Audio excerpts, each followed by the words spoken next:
WBSM presents The Ken Pittman Show. Streaming live on WBSM.com and the WBSM app. Call 508-996-0500. Now, Ken Pittman.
Good morning. This is Ken, and you are most welcome to call at any time during the show, 508-996-0500.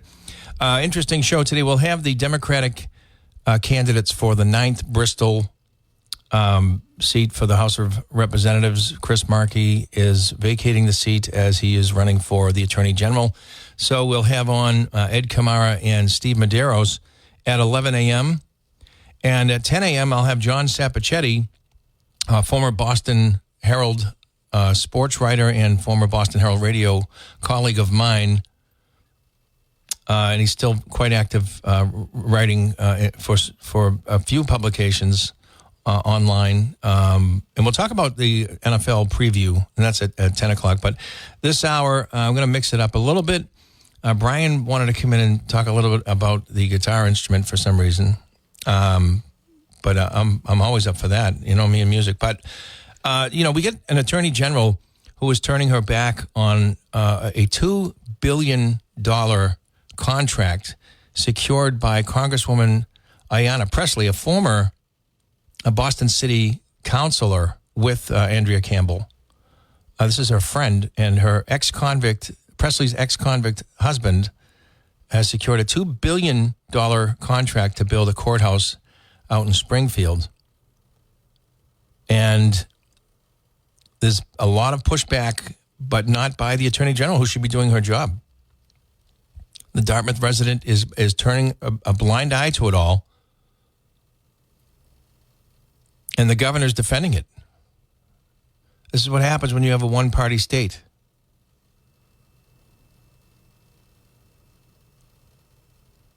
It's Elizabeth Warren, senator, was complaining on X, the former Twitter, that there was some $3 million, $3 billion that somehow she's trying to say is steered towards Trump friends. You have $2 billion in her own state, and what a hypocrite. Not that I think she's right about any of that. I'd have to look into it. I don't believe anything Elizabeth Warren says. It is amazing to me Senator Warren continues to get the votes in Massachusetts, because she doesn't do anything except for rail about issues she has no control over the outcome. She's never lifted a finger specifically for the things Massachusetts needs. She really hasn't. I used to criticize Ted Kennedy for his politics and behavior and things like that while he was the senator, but he brought things to Massachusetts. He worked for Massachusetts, there's no doubt. His constituency services were excellent. You can't complain about him as a U.S. senator in terms of what you're supposed to be doing for your state. His ideology, definitely different than mine. His vision for the future of the country, definitely different than mine, but you could not argue with how hard he worked for Massachusetts. He understood how to keep getting the votes. Today, Elizabeth Warren enjoys the same security blanket of Democratic voters, but they don't question her. They don't really They don't grade her. They give her a free pass. I never understand it. And it started with John Kerry, just the laziest guy in Washington. But then Markey and Warren took over, and all they do is step up to the mic or go on X or whatever, have their staffers write something that, feeds the base. Oh, Trump's this, Trump's that, billionaires this, billionaires that. But there's never anything done for the state of Massachusetts. Markey is starting to pummel Seth Moulton for the U.S. Senate race. Of course, Seth Moulton got an F for a grade by the Independent Political Integrity. There's a group that grades the integrity of each congressional member, and he gets an F because he's making money hand over fist doing all these stock market trades with defense contractors. And he's on the House Armed Services Committee. So he's literally helping to choose which defense contractors get the contracts, and he's investing in them. I mean, he should be in jail if he wasn't protected by the congressional insider stuff that Scott Brown ended once. The Stock Act, Scott Brown got it passed, shamed the entire Congress into voting for it back in April of 2012. Elizabeth Warren takes over. By April of 2013, Scott Brown's gone. Elizabeth Warren is in. President Obama takes all the teeth out of the law. They go right back to their insider trading. I'm not blaming Democrats. This is both. This is a bipartisan. You talk about bipartisan. This is where they all agree. Yeah, we should be able to do this. They come in with 5 or 6 digits in their bank accounts, right? And then they leave with 7 or 8 digits by the time they're done. Elizabeth Warren now believed to have amassed over $8 million. Bernie Sanders, I mean, he's a communist. He's a communist pimp. He pimped out some communist books knowing that people are stupid enough to believe him and buy into this. And they bought his books and he made $3 million. He's a closeted millionaire. And it's almost like this strange alien race. The Democrats are saying the same exact things at the same exact time. They're going after billionaires and Trump. They don't name them, other than Elon Musk. You won't see them name a billionaire because then they would have to include, the ones that give them a lot of money, like George Soros. Nobody ever says George Soros doesn't pay his fair share of taxes. Have you heard anybody say that in that party? And they go after Elon Musk because Elon Musk took a side. A lot of billionaires like to play both sides of it. They donate to both Democrat and Republican, and they play the game. Elon Musk took a side. He sided with Trump over Kamala Harris.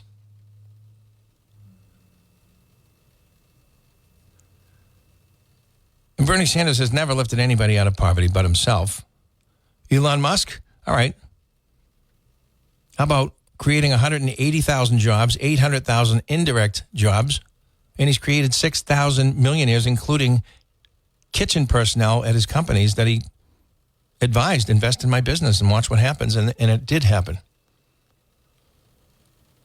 The difference between the two parties, the Democrats want to divide the pie into smaller and smaller pieces, and the Republicans want to make more pies. It's that easy, folks. Your choice is that easy. And both of them do things imperfectly, and both of them demonize the other, but for me, it's still an easy choice. 508-996-0500. Abdul El Sayed has secured the nomination as a Democrat. He'll be going against Congressman Rogers to be the next senator in Michigan. It's a guy who believes America deserved 9/11. You can't make it up. And they won't answer the question, but you are now hearing them, again, in unison, synchronized. The party that shares a brain, they want health care for all. What they won't tell you is that means all. Anybody who makes it in this country, here legally or not, free health care, unlimited health care for all. And I know what I'm talking about because I was in Washington, D.C., talking to the founders of the ACA, questioning them right here on the Ken Pittman show when I was the afternoon drive. And they openly, and this is while Senator Barack Obama was in the same room with me. They want health care for all, not all Americans, all. And I'm reading more and more social media from these real far-left lunatics. Why are we having to choose between buying missiles and buying food? They're calling it an endless war. It's a half a year old.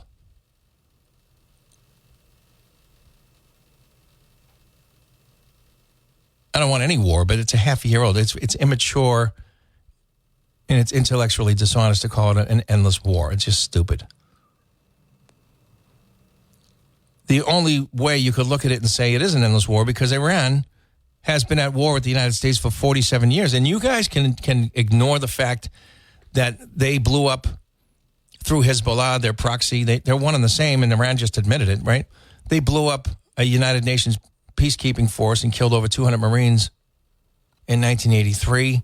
During the Iraq War, General Soleimani came over the border into Iraq with his legion of IED technicians and planted bombs all over the country to kill American soldiers. And they did. They killed over 1,000. They wounded and had amputations for over 2,000 more. And you're okay with that for some reason. Oh, well, why are we attacking Iran? We also, at the same time, we're holding Iran accountable for their nuclear program. And the naive, foolish, passing the buck, whatever happens won't be on my watch deal Barack Obama made. And the parrots will say, well, we did have them in check. They were cooperating.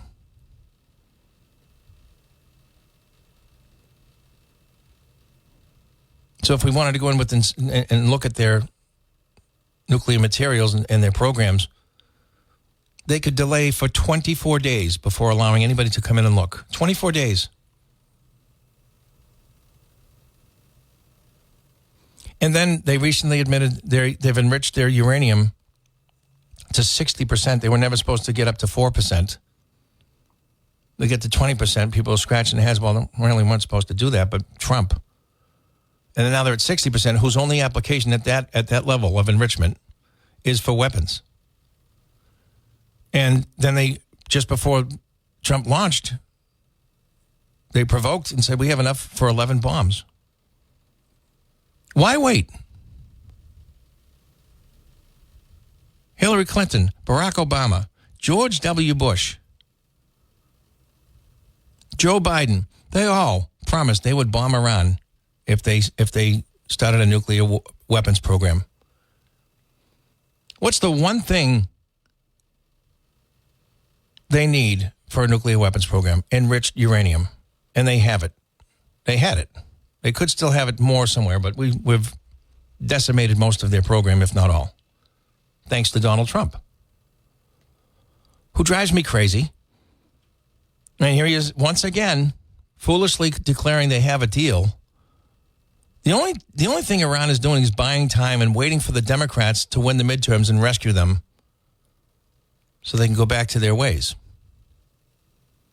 They continue to execute civilians. When they went around mercilessly murdering tens of thousands earlier this year. And we watched it. Not only hanging them, but they were running them over with trucks. The videos are horrible. But that's what their government was doing. And you get Mondami, right, calling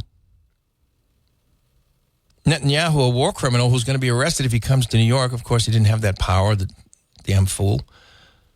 But he's going to welcome the Iranian representation at the UN, a regime that just murdered 50,000. Murdered. Not a word of criticism from him. And that's starting to fall off the tracks, too. This guy is really starting to fall apart here. We'll get into that a little later. 508-996-0500. You're listening to the Ken Pittman Show. Right after this break, I want to hear from you. Again, 508-996-0500. 0500. Don't go away.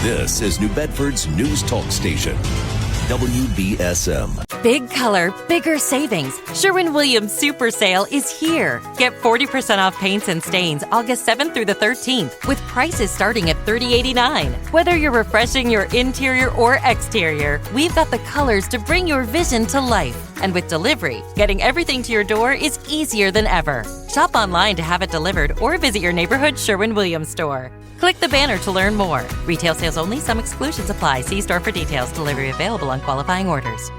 Hello, New Bedford. This is Manny Resendiz. Tune in with the Retirement Factory so you can retire right. Saturday mornings at 6 and Sundays at 10 on 1420 WBSM. Okay, we're back. 508-996-0500. Great article, Joe Battenfield in the Boston Herald today about Andrea Campbell turning her back once again on the right thing to do here because her buddies are involved. This is her close friend, Ayanna Pressley, and her ex-convict husband who secured a $2 billion contract with the state. Now, there's nothing inappropriate in government if that's not. You cannot raise your voice. You cannot even bring anything up if you're supporting this without publicly condemning it. Which is exactly what Maura Haley did. Maura Haley also, this is now, she's asking Massachusetts police chiefs, deputy sheriffs who are, bringing illegal immigrant criminals to court. She's asking judges, she's asking police officers to pledge allegiance to the Commonwealth of Massachusetts and defy the Constitution of the United States. Federal law trumps state law. And I'm going to tell you right now, if you are a judge, if you are a prosecutor, if you are a deputy sheriff, a cop, and you're getting instructions to not help, like this sheriff that we have in Bristol County, this maniac hero, has no plans to cooperate with ICE. What he's doing is he's assuring that it's going to be more difficult to remove violent criminals from the Commonwealth. Instead of having these exchanges of custody in a controlled area, they're gonna have to catch these guys on the street because the Massachusetts officials are helping them escape. And I really love the effort. The Dems are trying to say, and it's higher than that, by the way, but they're acknowledging of the 400,000 that they're acknowledging ICE has rounded up, only 14% of them are violent criminals. But what they don't understand is they're admitting, do the math. That's 56,000 violent criminals that ICE has rounded up. That's enough for 3 in every single town and city in the United States of America. And somehow the lunatic governor, Maura Haley, says ICE does not make our community safer. She is the one endangering our communities. If any violent criminals escape because of her measures, this PROTECT Act, it doesn't protect us, it protects them. If anybody dies as a result of this act, the blood is on her hands.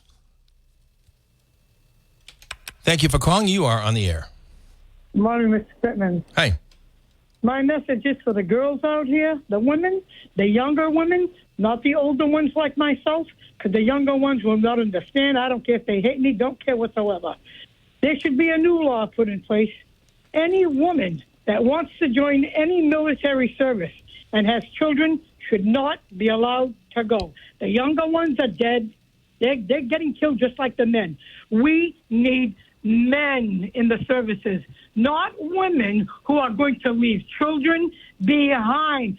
Stay home, take care of the home front, welcome your man back if he makes it back alive, and be grateful. Take care of everything so he won't have anything to worry about at home, and that's the best thing you can do, because going to war is not for a young girl with children. That's the way it is. I hope they listen, and I know they won't. They're all gung-ho, and I understand, because at my age, I'm not young. I'm an older lady. My best years are behind me. If I could join now, I would. And I'd go straight to the front line, put the gun in my arm. That's it. This is America, and we were allowed to have everything slide all these years. This didn't happen overnight.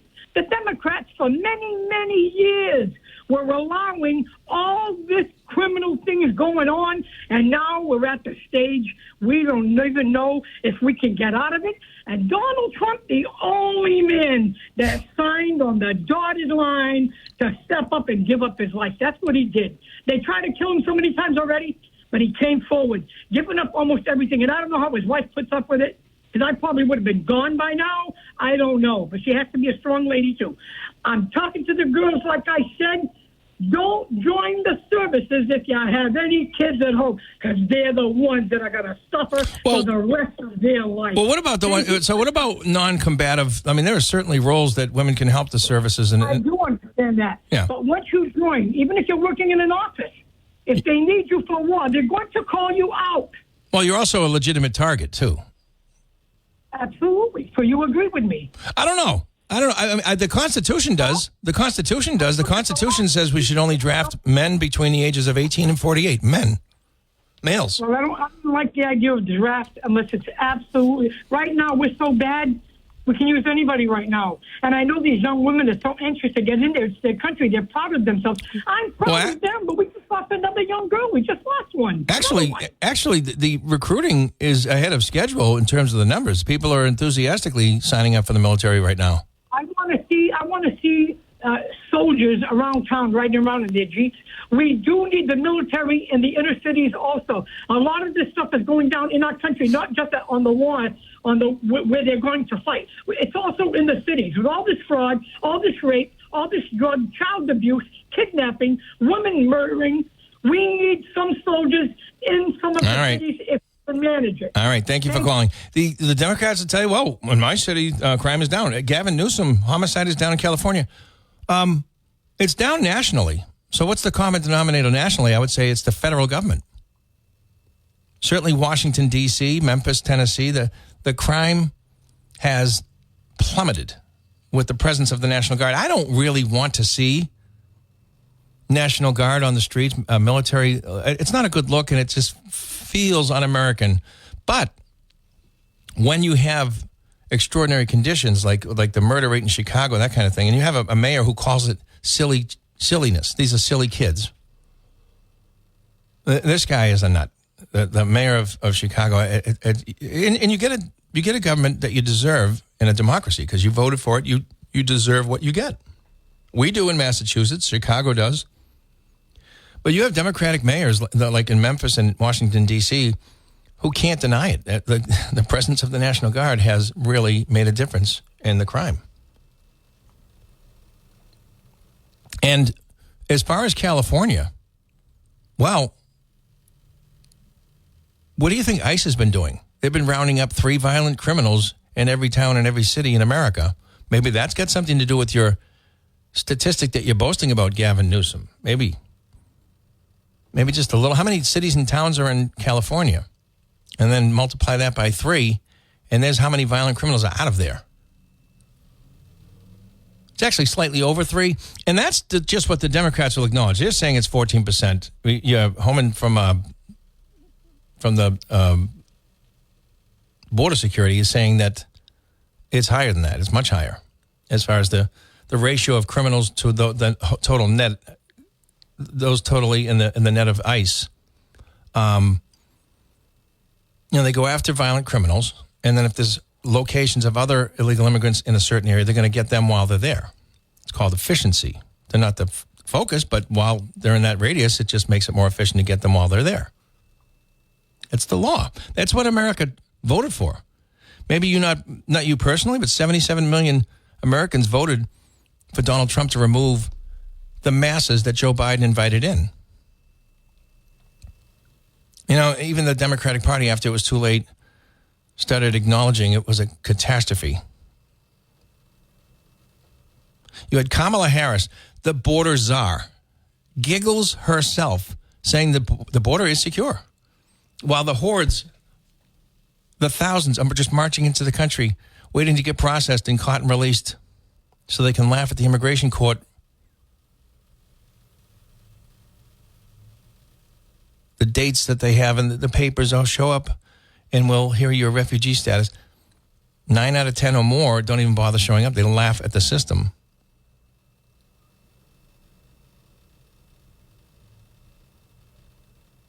And somehow that's defendable. You have you've got to get rid of this governor. And let me tell you this. She's saying that courthouses, schools, government buildings in Massachusetts are sanctuaries for illegal immigrants. And then she'll, in the next sentence, she'll say, well, not a sanctuary state. She's lying to your face. But she realizes enough people are not bright enough to get it. And enough people are not bright enough to keep me out of office. So she can continue on with this craziness. Brian Shortsleeve is, I think, trying to somehow, this Hail Mary attack on Mike Minogue, I don't think it's going to work. And if anything, it could hurt the Republican chances for getting the corner office, getting Maura Healey out of there. But he's investing a lot of money in going after Minogue late. And I think Shortsleeve has some good ideas. One of the things, he said the first thing he's going to do as governor is to take away the parking for the staffers on Beacon Hill. Boy, you're going to need those legislators to win, and you've just made an enemy out of all of them. not the wisest public utterance. Even if that was your plan, I wouldn't have said it. I don't know why it was so important or high on his list either. He has brought up a few important things, though, right? The local aid, the freeze, and how little actually comes out compared to what's supposed to come out to these municipalities. And it's funny, it's a guy out of office who's bringing this to our attention when every state representative, every state senator, every mayor, every select board member should be screaming on top of their desks about the fact that the state is hoarding the money and not getting them the money, because it's these same people who now have to deal with deficit spending and budget constraints and how to pay for things. For some reason, they're afraid to bark at the powers in Boston. That guy is a hero by comparison. These other people, very little respect for the fact that they don't speak up about it. And if they don't speak up about it, why do you keep hiring them? Get rid of them.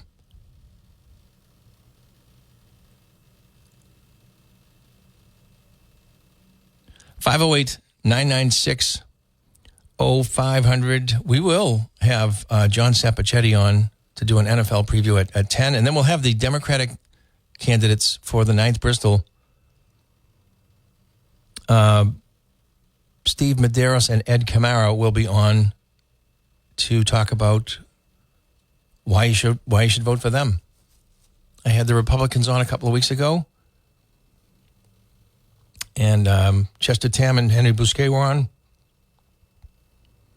And now it's the Democrats' turn, and we'll get that done at 11 a.m. today. In the meantime, 508-996-0500. Once again, Donald Trump telling us that there's a deal in the near future with Iran. I think I've told you 100 times he's got to stop saying it. Stop believing them. Stop publicly stating that you believe them, because it's just a foolish mistake. They're not going to make a deal. The only win here is regime change. I supported the action, but I also feel very underwhelmed by the plan to secure the Strait of Hormuz. They get an F for not taking into consideration what Iran would be doing with the commerce in and out of the Straits of Hormuz, and the world's economy is relying on a flow of oil. And you're feeling it at the pump many months later. And that's what I mean. I really wish they had done this with a plan to make sure the Iranians were many miles away from the shoreline with their munitions that can strike oil tankers and things like that. And we have some pretty clear evidence that China is rearming them and helping them. Russia's helping them with their radar so they can more accurately strike army bases, military bases in neighboring states. So it's a very imperfect thing, when we have military conflicts. But I am still quite impressed with the lack of casualties. And I say that valuing each and every one of the 18 who have died. But it's a very low number compared to operations this size. It's actually remarkable. Thank you for calling. You're on the air. Good morning. Good morning. Brian Schutzley. It seems like this past week that the Republicans have basically written them off. They've already declared the winner. That's Minogue. And that drives me crazy because we hear all week Republicans, Democrats. I'm an independent voter, and I have no loyalty to either party. I'm going to vote for the person I think is the best candidate. What drives me crazy is I don't think people realize how many independent voters there are. The biggest block in the state. No, and I'm saying, and it's always Republican, Democrat, Republican. Don't discount people like me that are independent voters, because I think we could change the presidential election. Absolutely. But I just say I guess at this point I feel left out. For instance, I'll be honest. I was going to vote for Brian Schutzley. Then this past week, I've heard all the rhetoric on here about, oh no, he's gone. We haven't even voted yet, but it's going to be Minogue. How do you know it's going to be Minogue? I'm an independent voter. I was going to vote for Schutzley, and I still will. I want to talk about something you just said, though. You said you feel left out. You're leaving yourself out, though, as somebody who's not affiliated with either party, because right now we have a monopoly, right? We have a binopoly on power. It's either the Democrats or the Republicans. In very, very rare cases, we see an alternative party somehow get the office, and not for very long. But really, I mean, if we're being honest, it's really just a two-party effort in this country right now. You're right. And that's what I don't like. Yeah. All we hear about is Republicans and Democrats.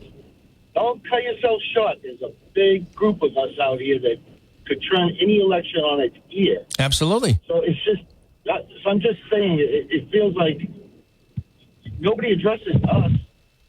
It's always Democrats and Republicans. But when you get, so let's say we had 4 or 5 parties. Now you only need 15, 18% of the people to decide the direction of this country. You can bring in some real radicals with multiple parties.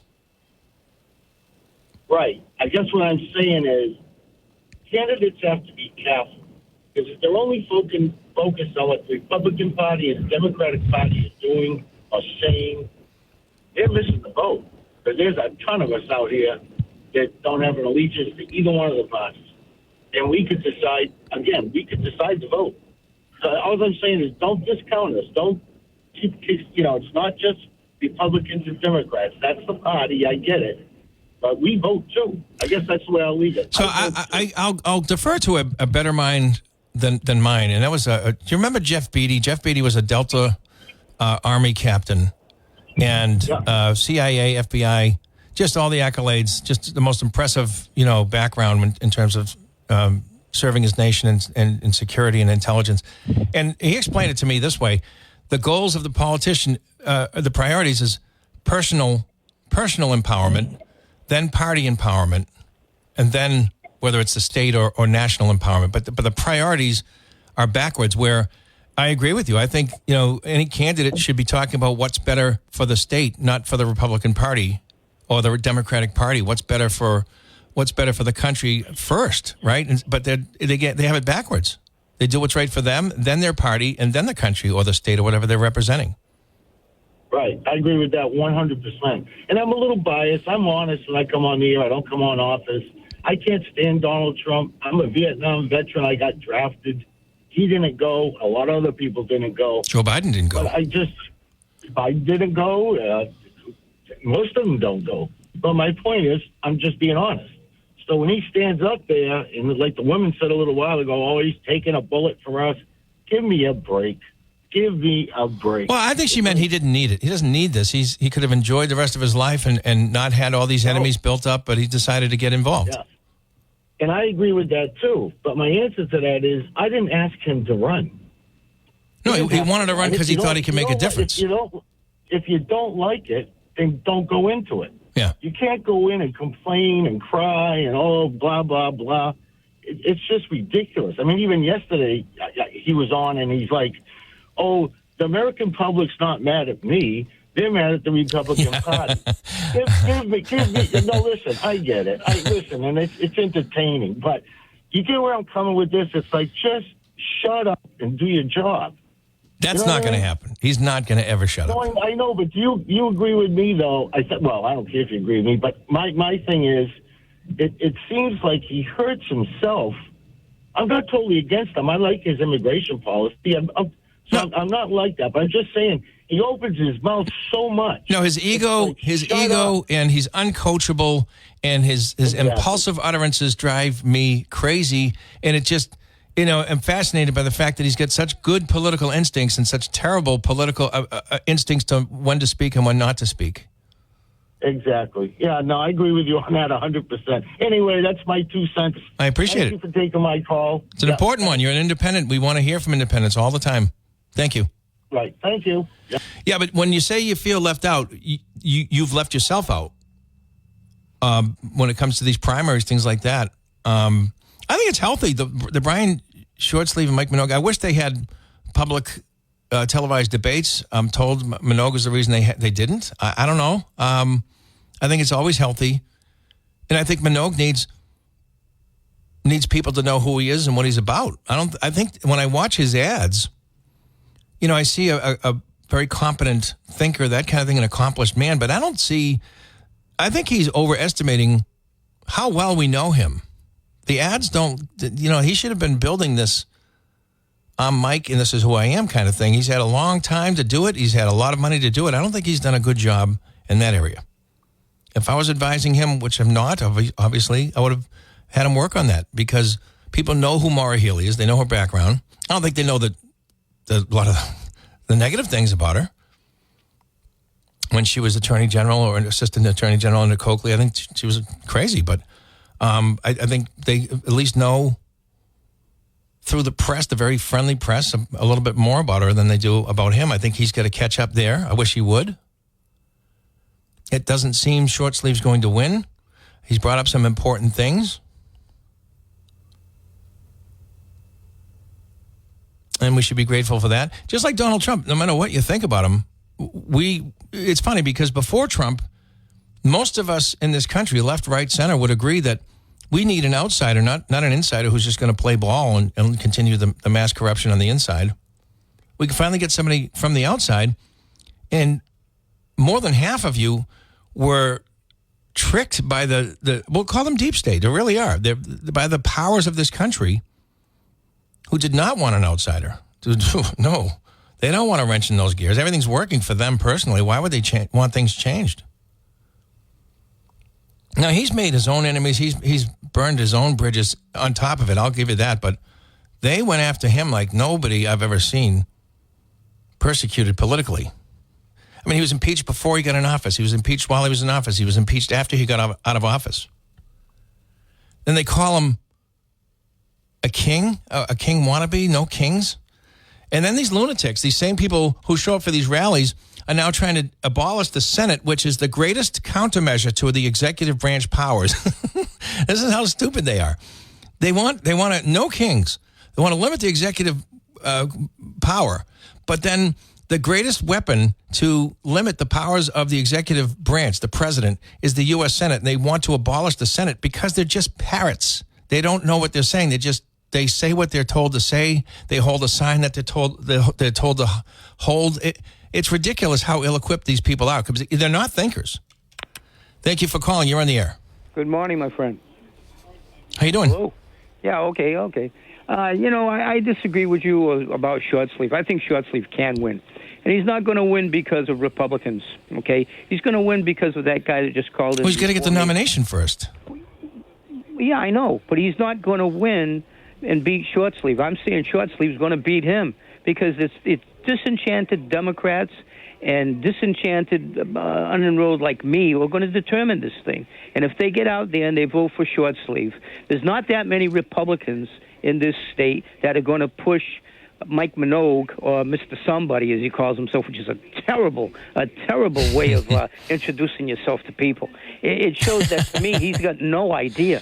You know, he might be a successful businessman, but being a successful businessman isn't being a successful politician. He walks around, parades around, smiles, waves at everybody, pets goats on his commercials. Tell me who you are. Well, and he should, because you know what? He's a war hero. He's a West Point grad. He's a self-made billionaire. He doesn't. You're right. We don't know who he is because of him. Yeah. Because what is he going to do for this state? That's what he's got to say. And he's not doing that. It's kind of like, vote for me because I'm so wonderful. It's almost like a Trump clone in a sense. You know, I made billions of dollars, so I'm going to be a smart president. Not necessarily so. And business is part of government, but it's not the entire thing. So I think what the candidate should be looking for is the votes from the unenrolled, like that gentleman that called before, and I'm unenrolled too, and for disenchanted Democrats. That's what's going to get him crossed. But I do think not the number of Republicans that are around that are going to vote for him. I don't care how many Republicans vote for him. I do think, though, I think a CEO is better equipped to be the executive officer of the state over a prosecutor. Well, I think you're going to be a politician to be the executive of a state. Charlie Baker. In other words, you're going to know how the game is played. Business like Trump, he does everything that he wants to do because that's what he did in his business. This is the United States of Trump. You know, and I agree with him, too, keeping out people that don't come into the country by a legal process. He's absolutely right on that. But he does not act like a politician who listens and gets different opinions. There'll never be another one. Based upon that, makes a decision. But I want to tell you something to be concerned about, I think. Yep. Let's say his health stays well, okay? And I say this from the democratic process that our Constitution's established. And let's say he can't run again and he realizes that for president. All he has to do is stand by his son and point at the kid and go like this with a thumbs up and point at himself and say, vote for him, you're voting for me. It's Not never even going to say happen. anything. Never going to happen. Oh, don't put it by him. He's the type of guy. I'm going to put it by you. Yeah, it's never going to happen. Okay, but I think that's... Your next representative, your next nominee for the Republican Party is either Marco Rubio or J.D. Vance. I'm not guessing. Well, Marco Rubio has impressed me. J.D. Vance hasn't, because J.D. Vance, a relatively recent name as a vice president, doesn't sit there and keep his mouth shut. He sits there and babbles off like he's the president, and no vice president should do that. Dan Quayle didn't do that for H.W. Bush, and you knew why, okay? And even Dick J.D. Vance is much more intelligent, and I mean, I don't know that. Oh, I do. Well, look at this guy. He comes from Appalachia, comes from nothing, and he thrived. He's a new guy. He thrived. Rubio isn't a new guy. Rubio's been around. He's been in the Senate. Much better prepared. Yeah. But yes, exactly. As George H.W. Bush was the most prepared person to become president. You get Ron DeSantis out of governor. You get J.D. Vance. You get Marco Rubio. You have a much deeper qualified bench in 28 than the Democrats. No question. Yeah. But all I'm saying is Trump likes attention. This is the United States of Trump. It's the Gulf of, not the Gulf of Mexico, the Gulf of America. He could name it the Gulf of Trump if he wanted to. He's all about him. He's not about, a public service is a public trust. Okay, it's a public services for him. He's made billions of dollars, even though he's not got his name on it. He's got his kid's name on it. But as soon as he gets out of being president, it's all his. He's lost more money than he's made. Well, he's got a lot of money being made by his children and familial wealth. It's not just him. Once he gets out, he's not president any longer. Okay, I'm back at the head of this company. What are the kids going to say? No. Well, you understand that he was a multi-billionaire before he became. I know president. that. Yeah, so it's not like they're not going to make money because he's in the office. I mean, his children were involved heavily before. But that's his idea of success, is making money. That's how he was going to stop the Ukrainian war. He was going to go to Putin and say, "Hey, look, you got billions. Stop the war, I'll make you trillions." But Putin didn't care about that. He says, "I want your Ukraine back. Ukraine's Russia. It's not Ukraine." He said it's not a real country. What's that? Putin said they're not a real country. Yeah, exactly. And over hundreds of years of history, the Russians have at times controlled Ukraine, and at times they haven't. So that's why they look upon it as a Russian province. And I think there's many Russian men that went down there and seen some of the beautiful Ukrainian women and said, she's pretty. Maybe I should get married to this girl. And, I think you get that situation there, too. So once you have a child, that child is not Ukrainian, according to the Russians. That child is Russian. And that's what they said to all those kids that were orphaned when they brought them back to Russia. You're not Ukrainian. You're Russian. Your great-great-great-great-grandfather was a Russian who came down here, so you're Russian. All right. Okay, my friend. Thanks for letting me. You bet. Not sure I agree with all of that, but I always appreciate the call. We'll be back.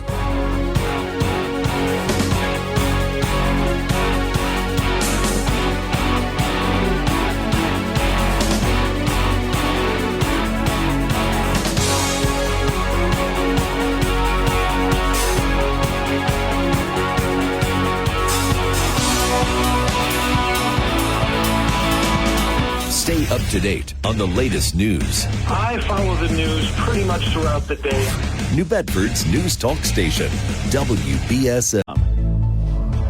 We are New Bedford's news talk station, WBSM. You're listening to the Ken Pittman Show. In the studio with me now is Ryan Dixon. Yep. Yeah, well, good momentum there, Ryan. So we're going to have John Sapichetti on to talk about the upcoming NFL season. John is a fantastic sports mind in the region. Obviously, a lot of you will know him from the Boston Herald, and he was a colleague of mine on Boston Herald Radio with Chris McCarthy and Adriana Cohen. And anyway, we'll do that in just a few minutes after we get off the news break here. We got a Democratic debate coming up at 11 between Ed Pacheco and Steve Medeiros for the 9th Bristol House of Representatives seat, and that should be interesting. We had two primaries. It's always healthy.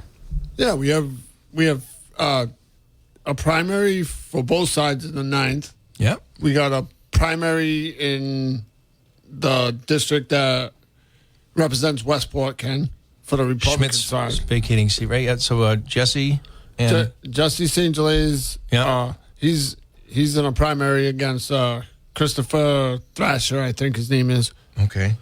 And then the guy for the Democratic side, I don't think has a primary, Ken. Ouellette, I think his name is. Yeah, I don't think he does either. I'm not aware if he has maybe a writing candidate. As far as I know, he's unopposed, which is unusual because that's an important seat. You would think that more than one person would be wanting that job. 508-996-0500. All right, so are you excited about this NFL season? Yeah, Ken. I want to see the connection between May and AJ Brown. Diggs went to DC. You're not getting Stephon Diggs back here. He went to the Commanders. That's not a bad. Now you get Diggs and McLaurin. That's pretty good. So if Jaden Daniels can stay in the field, Washington could make some noise in that East. Yeah, he's going back to his home state. Diggs. Yeah, he's from Maryland. So we'll see.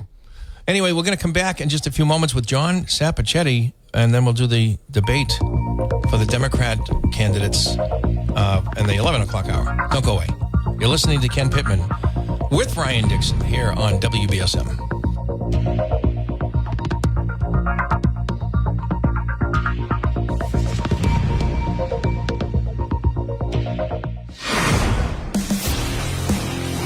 WBSM and W258DR, New Bedford, a Town Square media station.